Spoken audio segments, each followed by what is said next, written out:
Hi friends, welcome to my channel teaching by Ansari. कैसे हैं आप लोग? आई होप आप लोग अच्छे होंगे और अच्छे होना भी चाहिए।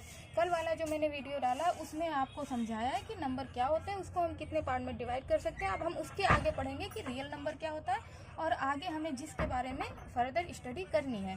तो ये होता है रियल नंबर, जिसको हम काउंट कर सकते हैं, गिन सकते हैं, हिसाब करने में या फिर किसी भी चीज़ के में ज़रूरत आती है हमको रियल नंबर की होती है।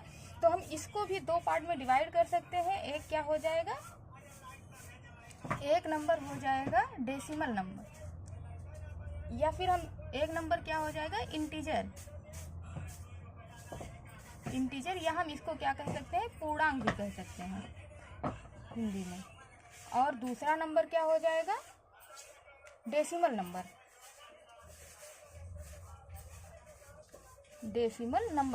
तो ये हो जाए रियल नंबर को हम दो पार्ट में डिवाइड किए, एक हो गया इंटीजर और एक हो गया कौन सा डेसिमल नंबर।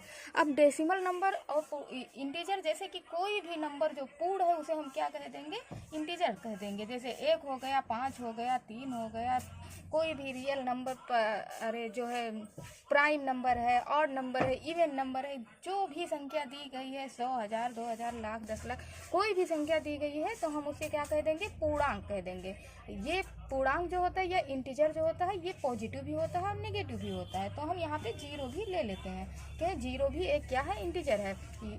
और जो है अगर ये पूछा जाए कि जीरो नेगेटिव है या पॉजिटिव है, तो ये ना नेगेटिव होता है, ना माइनस में होता है, ना प्लस में होता है, ये न्यूट्रल होता है।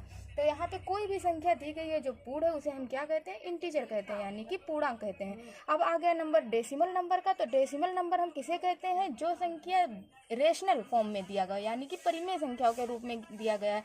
जैसे 3/4, 5/3, इस तरह से कोई भी संख्या दी गई है जो डेसिमल के फॉर्म में आ जाता है उसे हम क्या कहेंगे डेसिमल नंबर कहते हैं।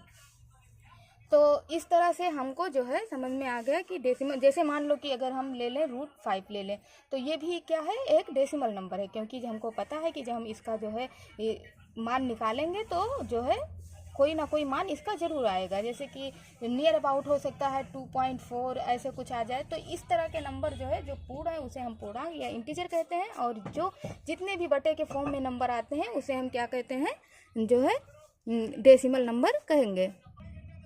तो आई होप कि आपको इतनी समझ में आ गया होगा कि रियल नंबर क्या होता है, इसे हम कितने पार्ट में डिवाइड कर सकते हैं। अब हम लोग आगे पढ़ने वाले हैं इवन नंबर, यानी कि इवन नंबर क्या होता है। तो अब देखते हैं कि इवन नंबर क्या होता है। तो वो सभी संख्याएं जो संख्याएं क्या हो 2 से विभाजित हो जाएं।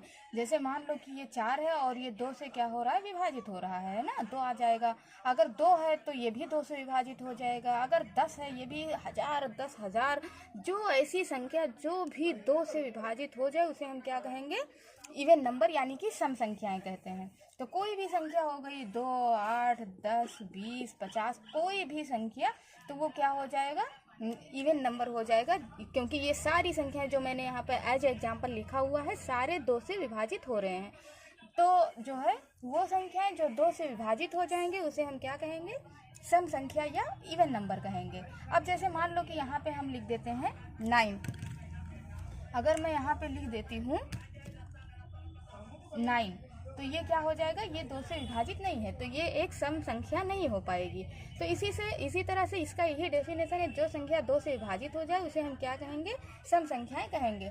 अब सवाल ये आता है कि अगर मान लो कोई संख्या माइनस में लिखी हो, -4 तो एक इवन नंबर है, इतना तो अंडरस्टूड है, लेकिन यहाँ पे -4 लिखा हुआ है, माइनस का 10 लिखा हुआ है, या फिर जो है माइनस में कोई भी संख्या अगर दी है और वो सम है, तो क्या वो सम संख्या होंगी या इवन नंबर? तो हाँ बिल्कुल होगी, ये भी एक सम संख्या है, ये भी एक संख्या है, क्यों ना माइनस में ही हो, लेकिन ये एक सम संख्या मानी जाएगी। अगर अब ये सवाल आता है कि जीरो, अगर हम जीरो के लिए कहें कि ये क्या सम संख्या है या भी सम संख्या है, तो जीरो भी एक सम संख्या है, क्योंकि आप देखते हैं कि 10 के आगे अगर जीरो लगा है तो ये 2 से विभाजित हो जाएगा। अगर 9 के आगे लगा है तो भी ये विभाजित हो जाएगा। तो जीरो किस संख्या में आएगा, एक सम संख्या के फॉर्म में आएगा।